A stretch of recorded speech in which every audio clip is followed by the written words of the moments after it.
on the Point with Jesse T. from some undisclosed location somewhere in the world. Now, ladies and gentlemen, here's Jesse T. Well, good to be back with you. The Brown Beauty is back on duty. That's right, it's the Jesse T Show on a Monday. A marvelous Monday in Southern California on the West Coast. We're having this ho-hum kind of weather, but wishing summer would be here a lot longer than it is, but we'll take the cool temperatures every now and then. Good to have you along with us. Hope you had a great weekend at www.thepowervoices.com. Yes, we're tuning in there right now. Also, facebook.com/Jesse Terrero, as facebook.com/Straight on the Point and The Power of Voices on YouTube Live and The Power of Voices. Yeah, we can't forget about friends at Snapchat, Periscope, Instagram, live stream. We're on the air and everywhere. It's the Brown Beauty back on duty, and it's good to have you along with us as we broadcast out there. And we have got a great show lined up for you. In fact, all week, we've got a great week of guests. But this is something that I've really been looking forward to, because way back in the day, in 1994, I was working at a radio station here in Los Angeles called 102.3 KJLH. That's Stevie Wonder. He still owns the station. He's still one of the very few private owners in the major market arena of radio. And that's, of course, when the O.J. Simpson trial went on. I was right in the middle of law school at the time, because I just got so disgusted with everything. I thought I'd go to law school, and found out that I didn't want to do that. And I just became the protagonist to every professor I had for the next 3.5 years, and they were happy to see me go. But the point is, I was the devil's advocate at KJLH, primarily an R&B station catering to mostly an African-American and Latino audience at the time. And they hired me and then asked me if I wanted to participate in covering the O.J. Simpson trial, and the infamous O.J. Simpson trial. And I said, yeah, sure, I'd love to do that. They said, but there's one caveat. I said, what? They said, you got to be the devil's advocate, because everybody here thinks he didn't do it. Everybody thinks there was something else. He thinks he's innocent.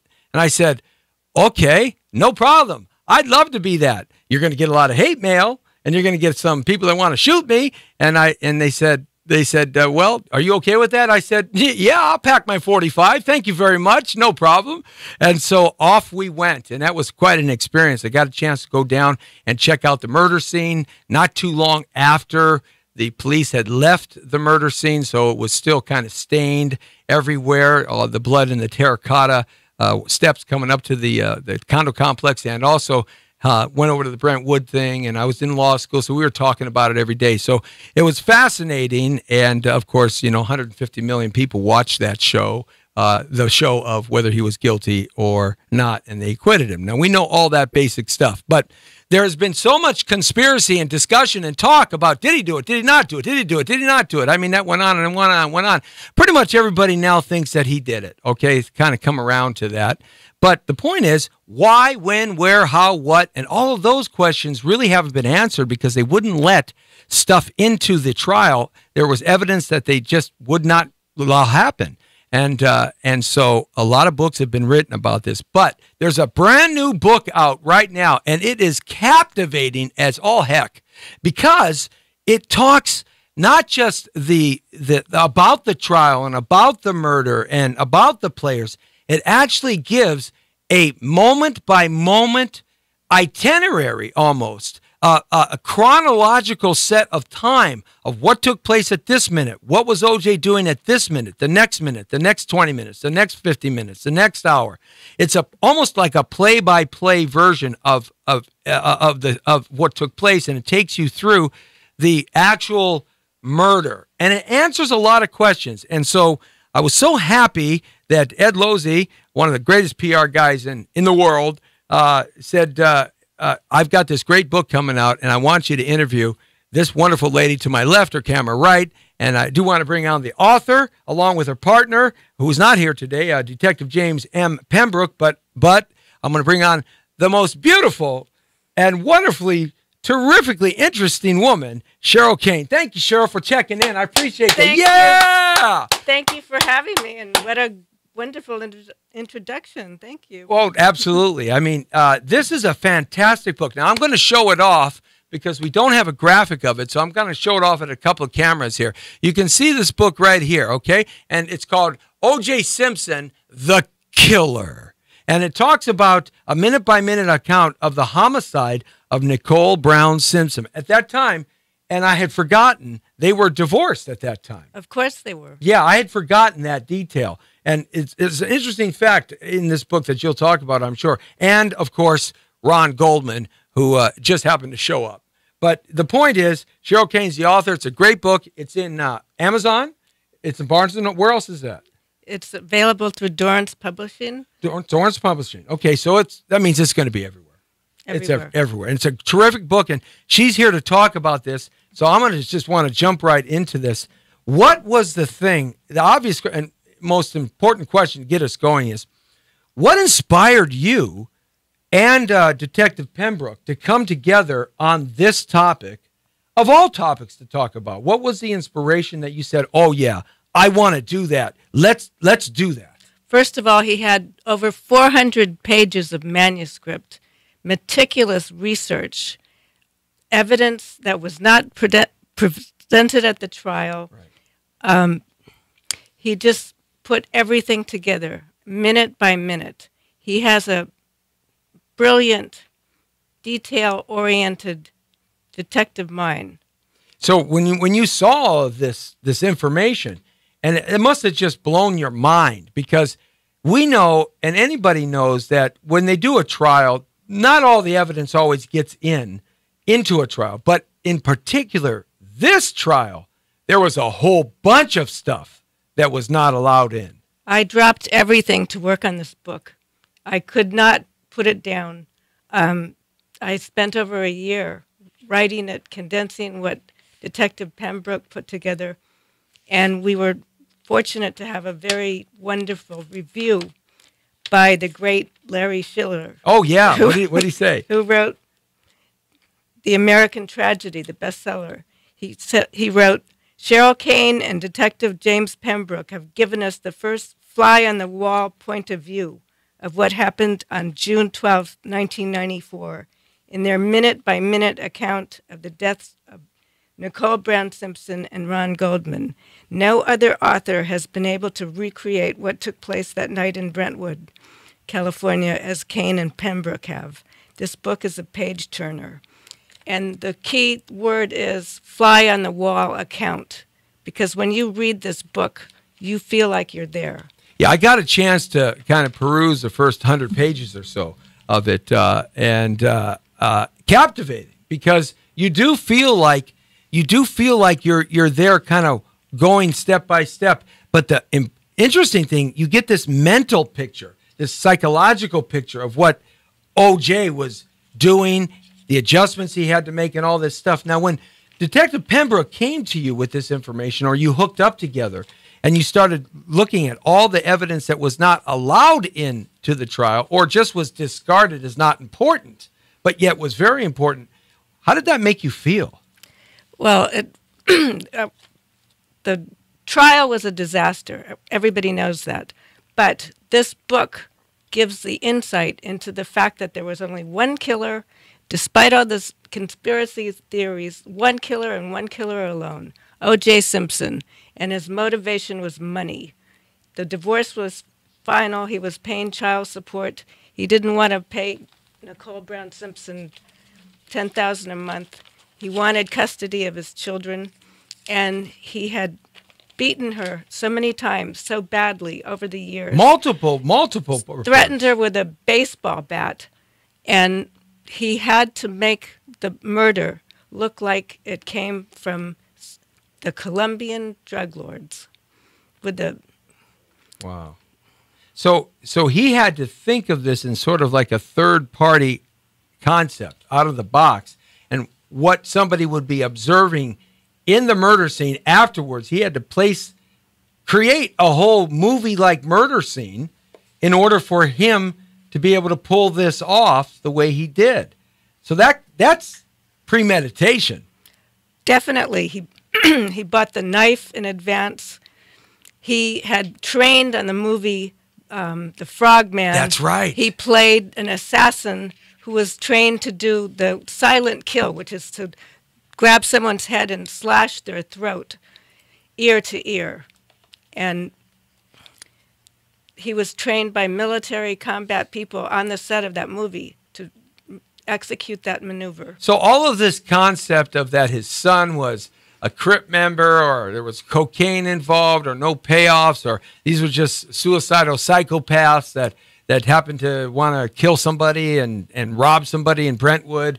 All of that Nonsense. Nonsense. Absolute nonsense. And this thing that Dershowitz talked about today, that the LAPD placed evidence. That's a disgrace. Dershowitz should be ashamed of himself. With police officers having to worry about violence every day, he's going out and inflaming the situation, which he knows is a lie. I'll read exactly. Yeah, read exactly. I'll read exactly how. So this is from the book The Killer, written by Cheryl Kane and Detective James Pembroke, a play-by-play, minute-by-minute account of what happened at that murder scene. Go ahead. Page 53, 10:19 p.m. He looked back down at Nicole, noticing she was still trying to sit up. He stepped to the left and lifted his foot, using it to push her to the ground. His size 12 Bruno Magli shoe impacted her chest, leaving the unmistakable and blood-soaked partial shoe print on front of her dress. When he'd stepped past Nicole's body, he'd also stepped in the growing pool of blood. Now his shoes were wet. While Nicole lay helplessly on her back, pinned down by the weight of his left foot, she still refused to give up. She grabbed his left shoe with her left hand, then grabbed his left ankle with her right hand and wrapped her fingers around his sock. She took a deep breath and desperately tried to push his left foot off her chest. Her blood stained his sock.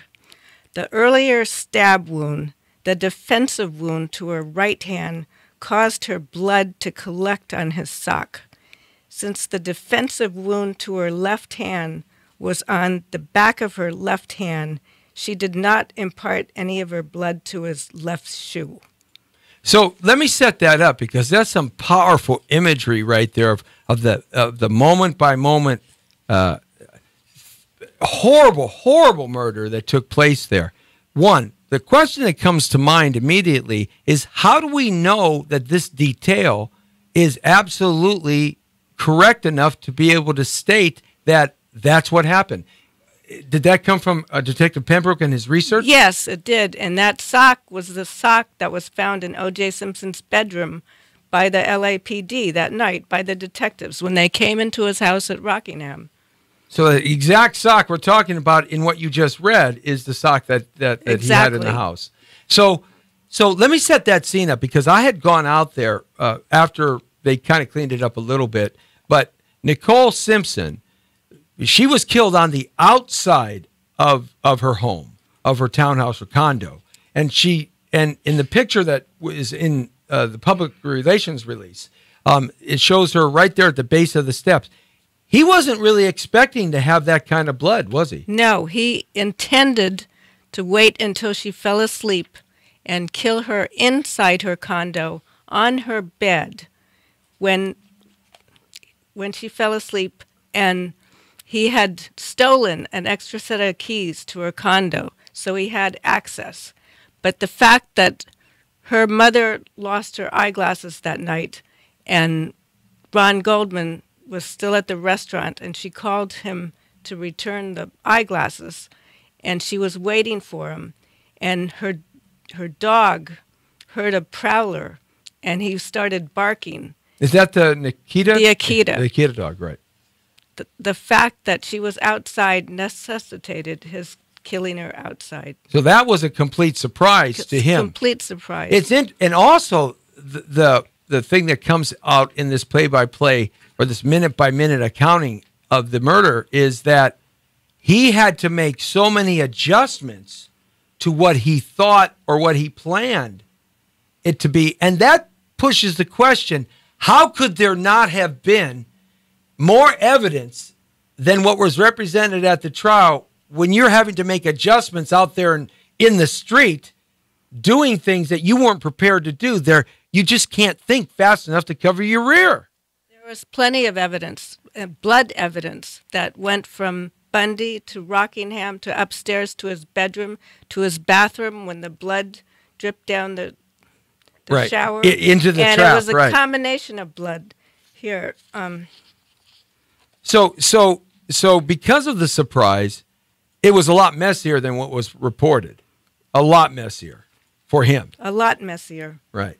And it was his worst nightmare because he thought he could go over to Bundy and kill her, do the Colombian necktie, Right. so he wouldn't be Right. the first suspect because he was a There's the repeated- Colombian angle that you were talking about earlier.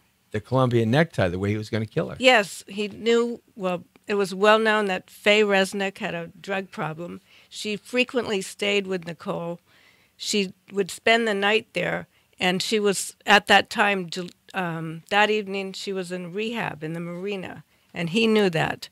And he knew that Nicole Simpson went to bed at a certain time. She put her children to bed. She was usually asleep by 9 o'clock, but because of the dance recital that night, she was up later. The children were up later, and she was waiting for Ron Goldman to return her mother's eyeglasses. And wasn't he at that dance recital too, watching the dance recital? Was O.J. there at the dance recital? Yes, Yeah, earlier that evening. yes.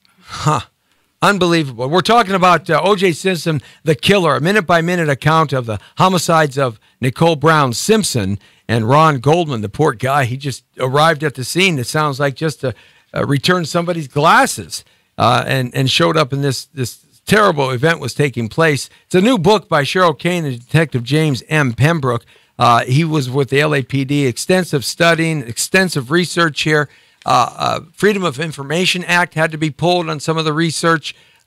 People were talked to about this book that were not interviewed by the police, and there were just so many astonishing things that were taking place. And just to iterate one of them, Marcia Clark, the lead prosecutor on this case, she was only, correct me if I'm wrong, Cheryl, she only went back to the Brentwood scene or the murder scene just a handful of times. She was there twice.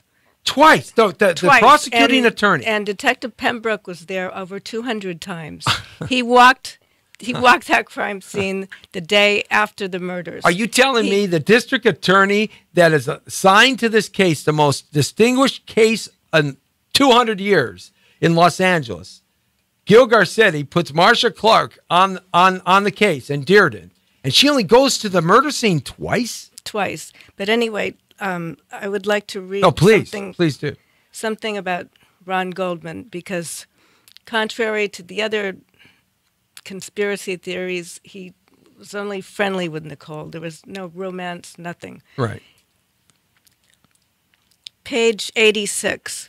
Once again, Ron Goldman pushed his physical strength and pulled his right hand from O.J. Simpson's grasp and tried to roll himself across the sidewalk, desperate to flee his attacker. The blood continued to collect on the sidewalk from his knife wounds. 10:35 p.m. Instead of leaving, O.J. Simpson tried to grab Ron Goldman's hand again.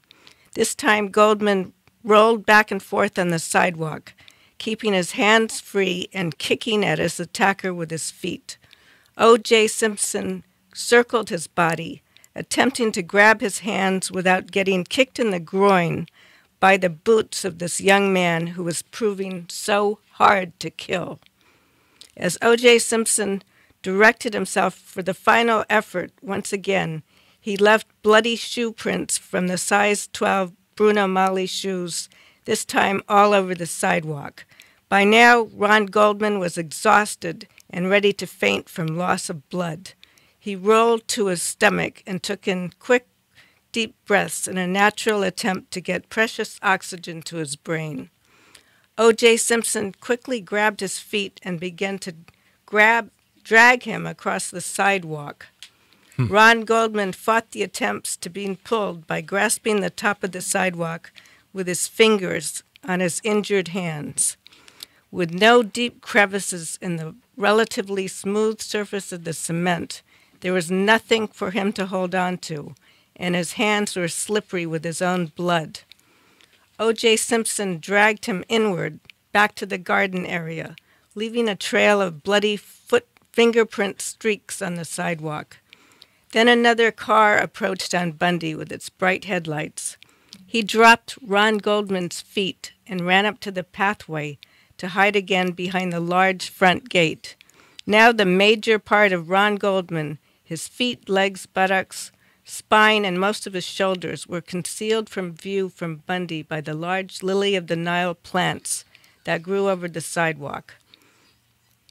Ron Goldman died slowly and painfully.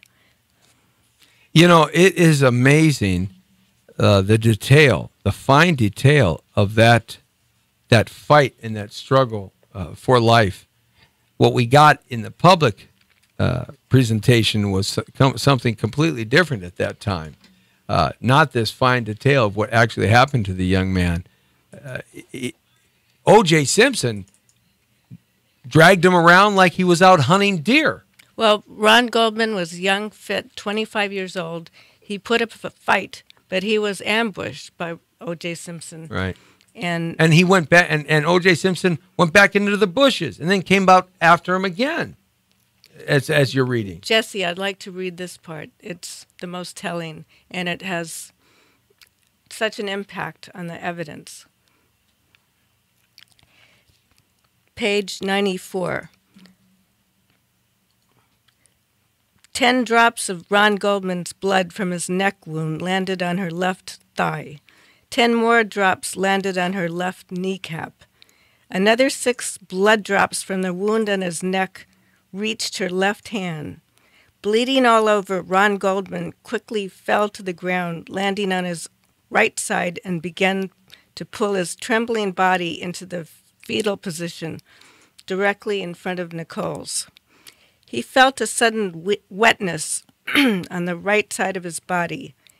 He landed in the large pool of Nicole's blood, and it quickly soaked into the right side of his shirt. Now the right side of his shirt was red with her blood.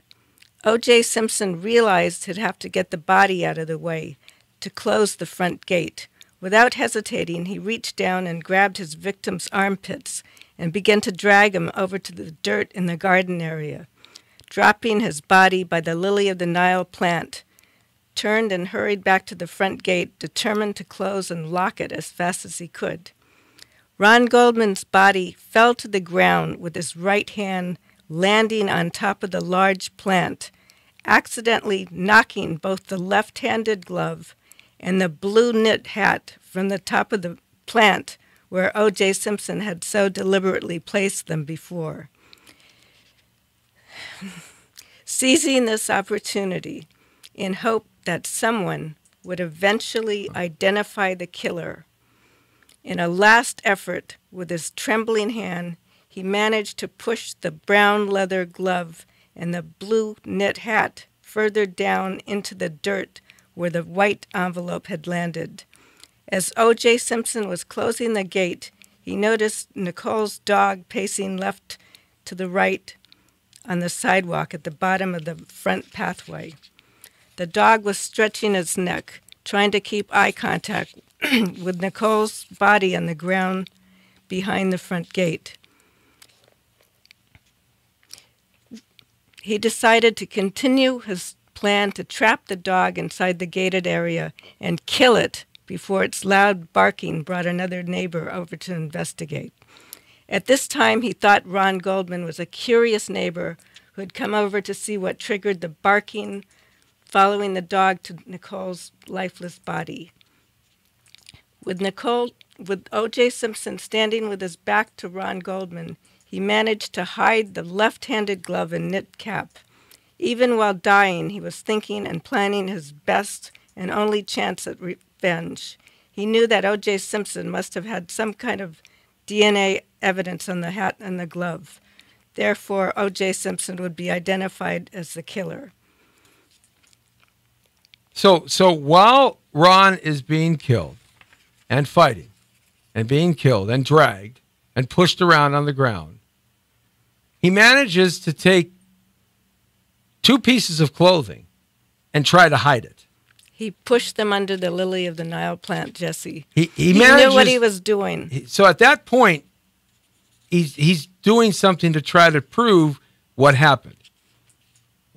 Now go on. What happened to the glove? That's the glove. If you don't acquit, if it don't fit, you don't acquit. That was one of them. The other one was at the Rockingham estate, and it was brought there by O.J. Simpson. Because he came, only had one glove. He only had one glove on. Had one glove. He was. Yes. His hand hurt because. He had lacerations on his hand, if I recall. His hand hurt because the first blow he delivered to Nicole was with his left fist, and it hurt his fist because she was outside, and he didn't want blood all over the inside small patio. Right. He wanted to drag her back in her condo and kill her inside with her dog. And instead of, he threatened her with a knife, and she was terrified, and he ordered her to go back in the condo. She suddenly knew if she stayed outside, she had a chance. She could flee and get help.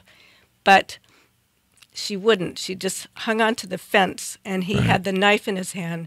And instead of using the knife at first, he hit her in the left side of the head with such force that it put a left a contusion or made a contusion on her brain. It wasn't unusual for him to hit her. No. He hit her all the time over years. But that was the first strike before the knife because he didn't want blood outside. No, it's but logical. Instead, he got blood all over the place. So what happened to all of this evidence, if you know, all of this provable timeline?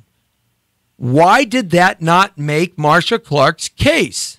Well, the blood evidence was there. They just claimed it was tainted. They claimed it was planted.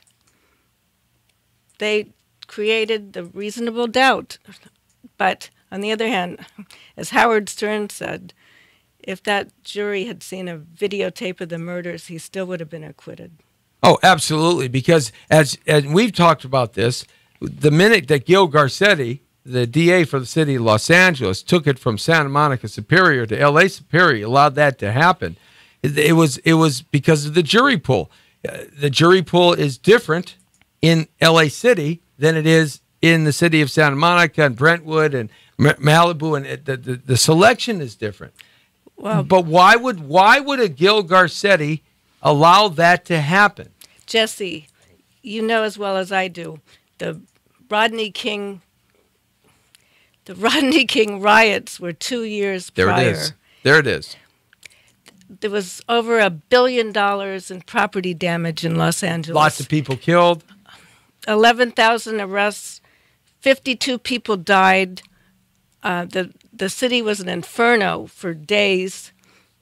There was a curfew. You couldn't even go out of your house after 8 o'clock. It was a mess, and they could not afford an African-American Heisman Trophy winner movie star sitting on death row. It's perfectly logical, especially after Rodney King and the upheaval that created in LAPD, in the district attorney's office, in the mayor's office, and through all bureaucracy in the city of Los Angeles. It changed LA forever in terms of how they conduct themselves, the court system and everything. And it's certainly logical that the city would have erupted in massive fires and massive problems from something like that happening. So it makes sense. I always figured that Gil Garcetti allowed it to go from Santa Monica to L.A. because he was just basically paid off because, he had a lot of money to defend himself with all those attorneys and all of that. And it never dawned on me till we spoke. It never dawned on me that, Rodney King was just 2 years before. In fact, that trial was that case was still being adjudicated. The civil case was still being adjudicated at that time. It was years before he got his settlement from the city of Los Angeles. So that would have gave the opportunity for Gil Garcetti to move it there, and then he hires somebody, brings on Marcia Clark and Dearden. Jesse, I mean, come on. What Detective Pembroke said when when they moved it downtown was, I knew the fix was in. There it is right there. You're talking about a detective who's been on the scene for what, 10, 15, 12 years, 20 years at that point? He's hundreds and hundreds and hundreds and hundreds of cases that he was a detective on and solved. So, yeah, the fix was in. And then he goes out and hires, all these guys like Shapiro, Cochran. In fact, the first attorney, Weinstein, I believe that was it. Yeah. I believe that was his name. He stepped off the case real quick, within like a day. And then He did. And then Shapiro took it, and then brings in Cochran, Kardashian, stick around, Scheck, Bailey, Douglas, Newfield, all these people, and they were able to get the verdict that they wanted. But the evidence that you're reading here is amazing, because it really shows the rage of this guy. And why did this guy want to kill him? Was it just because of the money you mentioned, the alimony? Is this why this was his main motive? The money was the key. Right. Well, $120,000 a year in 1994 is $400,000 today. It impacted his lifestyle, the lifestyle of the rich and famous, and he wanted custody of his children, and that was the best way to do it. And he had to make it look like the Colombian drug lords did it. So now he's driving around Los Angeles, wasting the time with with AC Collins, driving the Bronco. He's driving all around. He was destined to go someplace else on a flight. Where was he destined to go? What was part of his plan? He was going to do the murder and then leave and go somewhere else to get an alibi. He was sitting on the tarmac? He had the midnight flight to Chicago. Right. And that's what happened. The murders took longer than he anticipated, because he didn't know Ron Goldman would show up. He was terrified that the police would be onto him because of the barking dog. And when he finally got in his Bronco to race back to Rockingham to get there before the limo driver, right, he didn't see the limo driver at first, and then he saw the limo in the driveway, and he was furious. So he parked his Bronco on the side street, and he basically had to sneak back into his own house. And he had the bloody glove, which he had to get rid of, and he went behind the garage area, which maybe he had never been back there before. It was a narrow area. It was dark, too. Dark, and he had spider webs on his face, and he was looking for a shovel that was right outside Arnell's room to bury the glove so that his dog wouldn't find it. And then he banged into the air conditioner outside of Cato's door, outside of Cato's room, and Cato thought it was another earthquake, and he was on the phone to his friend at the time, and he said, "Did you feel an earthquake?" And his friend said, "No," but the bang was so hard, and the glove went flying, and O.J. Simpson really panicked because he could not find the glove. And then Cato turned on the light switch. Oh, boy. And Simpson was busy looking for the glove in the dirt and the leaves.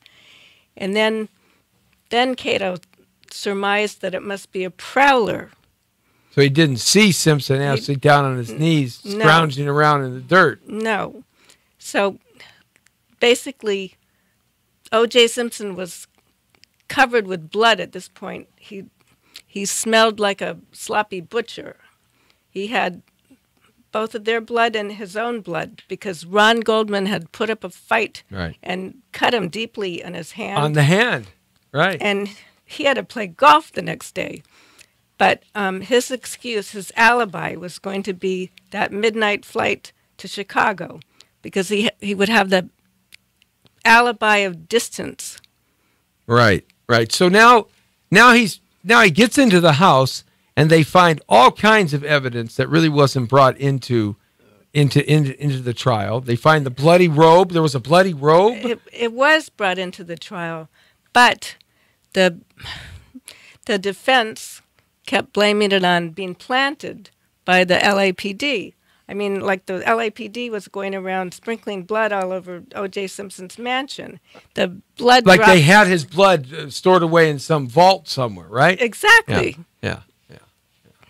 So, and then Mark Furman, who everybody knew at that point that he was a racist. He did not like African American people. For that matter, he didn't like a lot of ethnic groups, and he was a known racist in LAPD. But that was under a different time zone. I mean, Chief Daryl Gates was that whole getting rid of Chief Daryl Gates and changing the LAPD culture. That was all old culture at the time, LAPD, and Mark Furman grew up in that.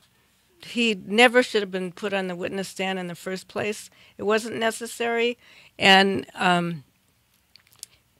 it was part of the plan.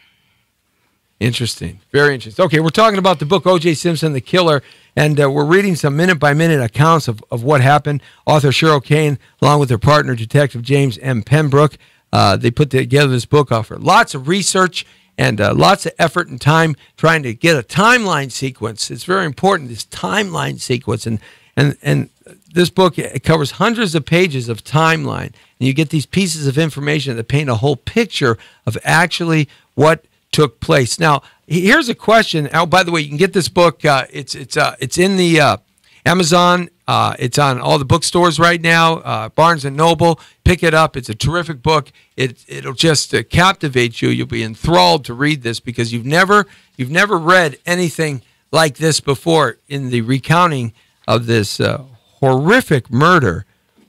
Just a terrible, terrible murder.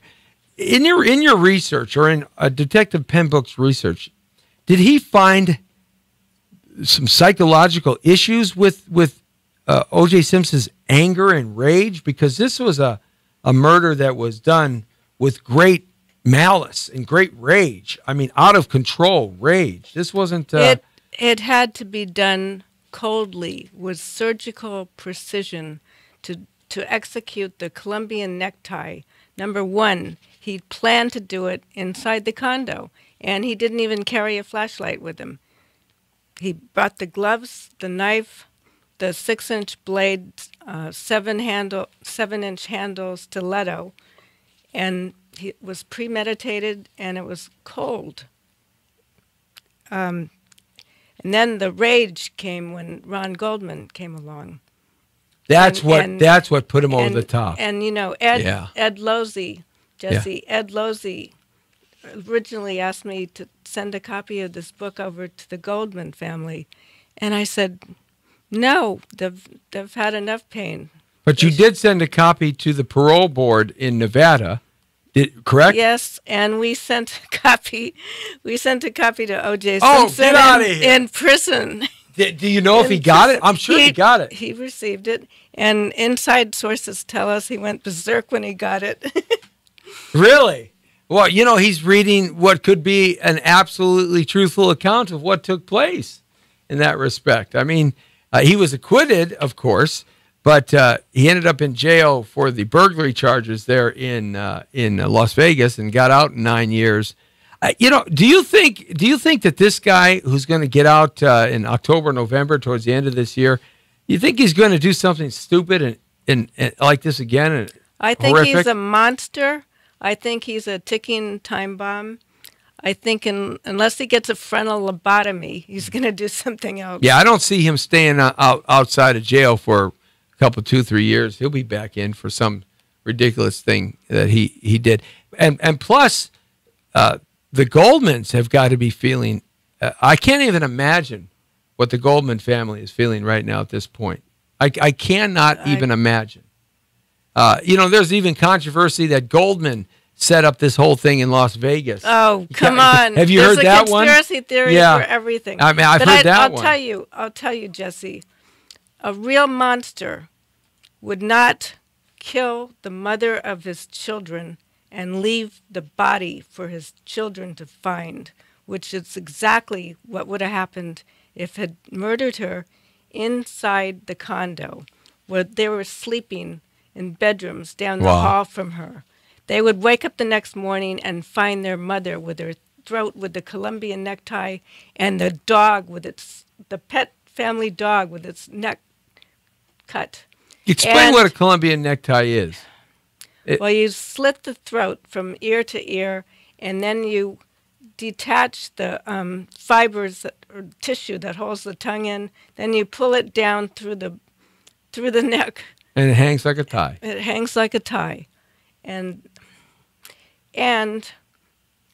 the fact that he would leave his children ready to find their mother like that is evidence of pure evil, a monster, and the fact that if it hadn't been for that barking dog, that barking Akita, who led the neighbors down the street at 12:04 to find Nicole and Ron's bodies, 12:04, when O.J. Simpson's plane was still sitting on the tarmac at LAX, the children would have woke up the next morning, gone downstairs for breakfast, and been the first on the scene to find those bodies.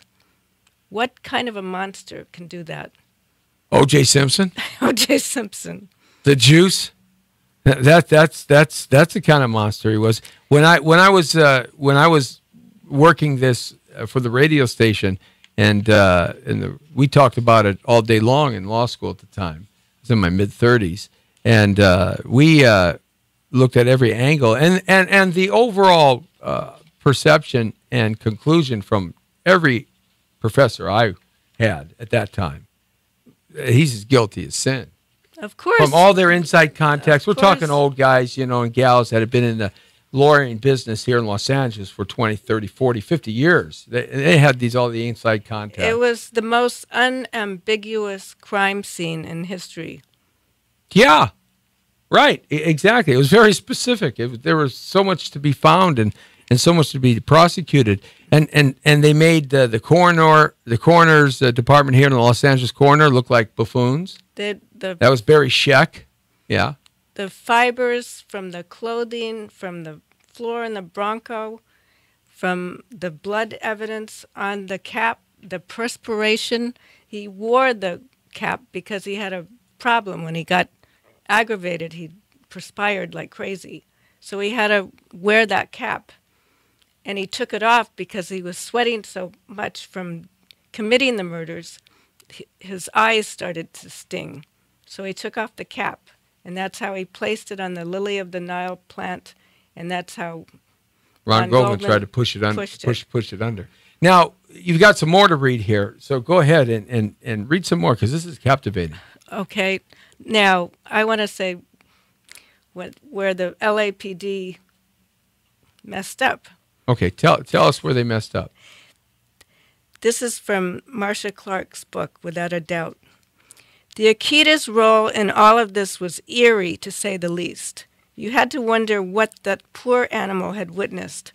Had he tried to defend his mistress? Probably not. Police canine experts later examined Cato, summarizing their conclusion in a witness statement.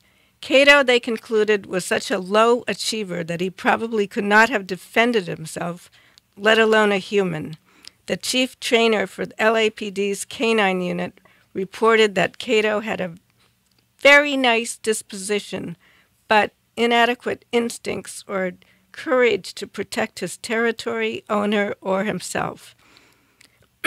Thanks to his primitive loyalty, however, we were able to postulate that the murders occurred between the time he began to howl and the time he was discovered walking on Bundy with bloody paws, a window of perhaps an hour.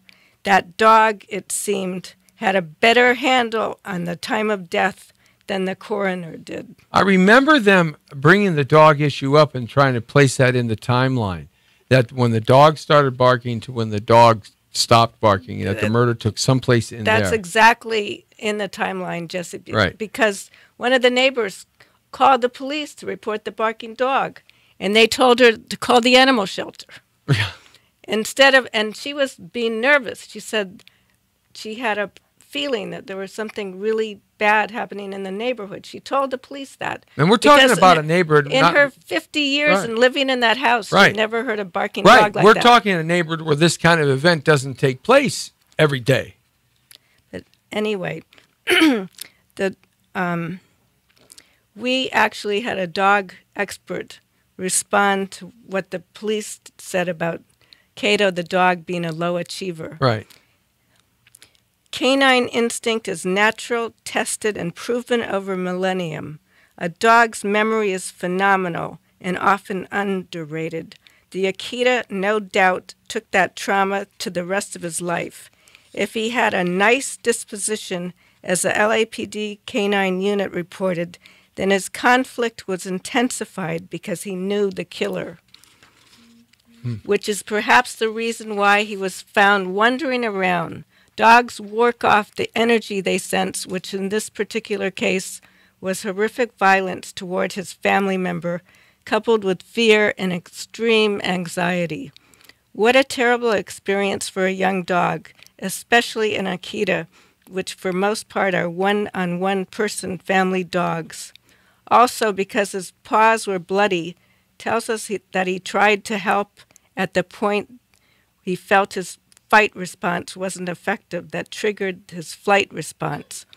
The fact that he had a nice disposition has no relevance on how protective a dog can be. Any dog will be protective up to a point.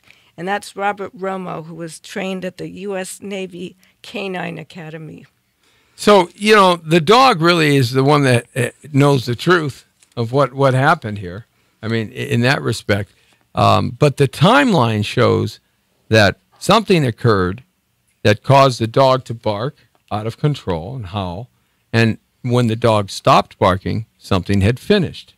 Well, okay, the neighbor in the immediate neighbor condo was having problems sleeping because of the barking dog. Right. She looked at the clock and noted the time, and, you know, after a certain time, it becomes a public nuisance. And then when Ron Goldman showed up and parked his car on the side street, and the Akita was wandering down the street, distressed and barking, he stopped barking because he knew Ron Goldman. And he felt, you know, comfortable that Ron Goldman was coming. And so the dog barking stopped at that point and then resumed when Ron Goldman went around to the front of the condo. And he started barking like crazy, trying to warn Ron that there was a sinister, hideous murderer waiting in the bushes for him. Anybody that knew O.J. Simpson, the L.A. O.J. Simpson here during those years before this, after he left the NFL, retired from the NFL, got his movie career going, and became a household name beyond football with the Hertz commercials and the movies, The Police Story, and all those comedies that he was doing, and the movies he was getting. Everybody knew that knew him. That one, he was a difficult person to deal with when he didn't get his way, real difficult. Two, that he loved doing coke. Everybody knew that. Everybody knew that. And three, they had wild parties up there at that Brentwood house all the time, and he was always a person that got himself out of control situations, but everybody protected him around him. Despite all the lies he told to the parole board about it, leading a conflict-free life, Yeah. and no history of substance abuse. Everybody knows I always that. got along with people. Everybody knows that he was very difficult on the set, on the film sets that he was a part of. He was always the juice, O.J. Simpson. I'm O.J. Simpson. Don't you forget it. I'm O.J. Simpson. So even at USC, when he won the Heisman Trophy, he was a handful to deal with for USC. Just the fact that he had the gift and the God-given talent to be able to run with a football down the field and be one of the best in the world at it. Even USC had challenges with him in terms of his off-campus shenanigans and things like that. So all of this leading up to the time that he did this murder, it's beyond my absolute understanding other than the fix was in, like Pembroke said. The fix was in, and they had a ton of evidence, and there was one African-American lady on the jury who said, "Why did they bring in that DNA evidence? We didn't care anything about DNA." Well, DNA, you remember, this is 1994, and DNA was just coming on the scene.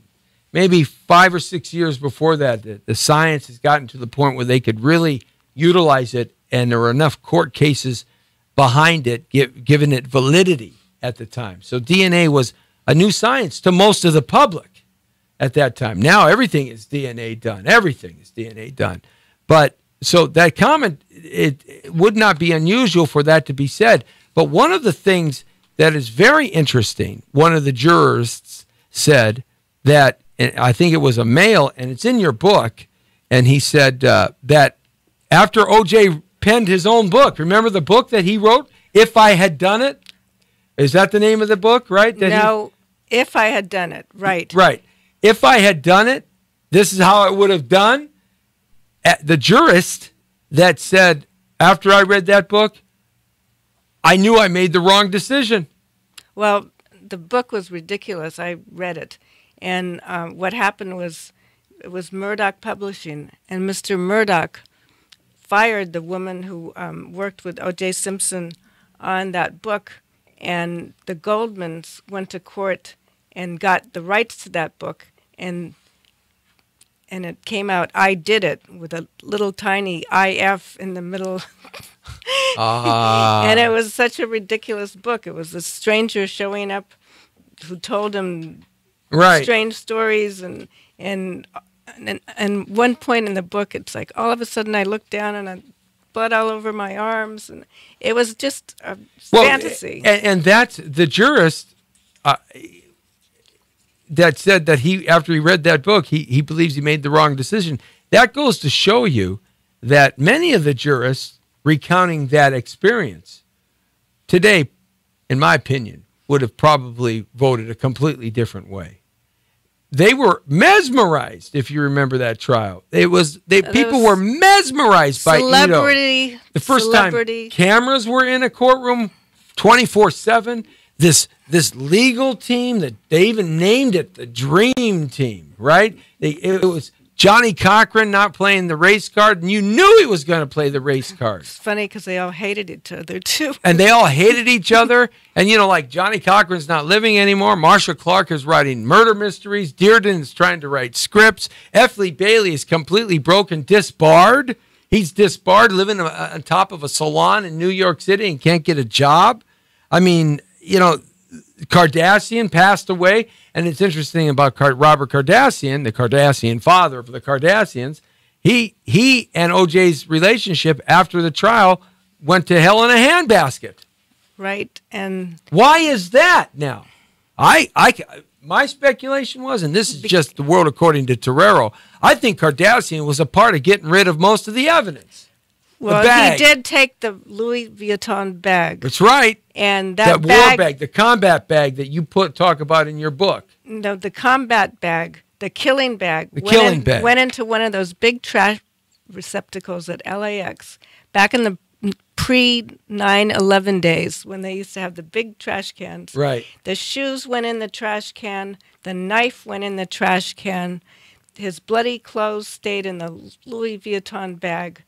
And guess who took that? Robert Kardashian. Exactly. And in fact, he was on TV. You saw him walking with the Louis Vuitton bag, Kardashian. Right. You saw him walking off the Brentwood mansion holding the Louis Vuitton bag. And blew me away. The hotel detectives in the Chicago hotel testified that there were 2 missing laundry bags from O.J. Simpson's room. And now all of a sudden, Robert Kardashian, who had heart problems, all of a sudden he dies a year or two. I can't remember exact timeline, but right after, and they really never talked again after that trial. That's right. O.J. separated himself from this guy Kardashian, who knew him from law school at USC when O.J. was just coming in as a football player. That's where they befriended themselves.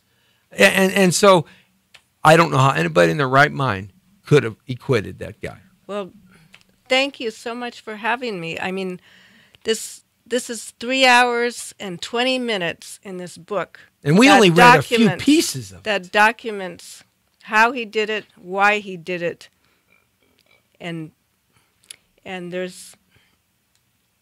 Thank you very much. I appreciate you coming in. I mean, you know, we've got a few more minutes left, and I just after you put this book together and you went through all the manuscripts and all of Pembroke's evidence, and you put this thing, he's still alive. He's very much alive. Okay, and after you've done all of this work, and you sit back and you read your book and you think about it,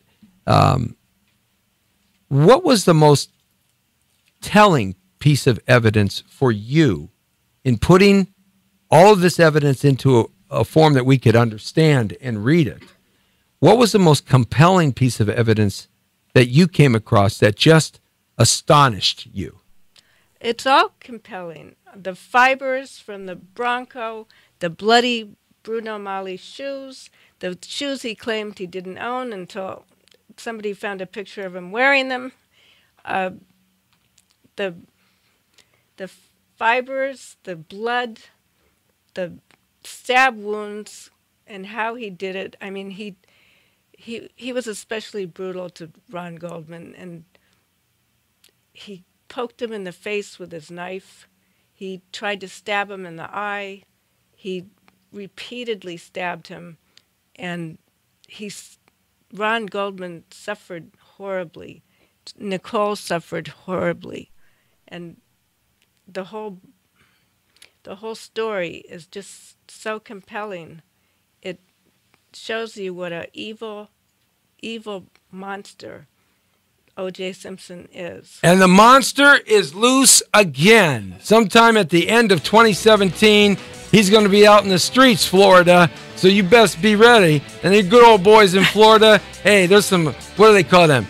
Crocodiles or alligators and water moccasins in those freshwater lakes in Florida. Oh, how somebody can go missing.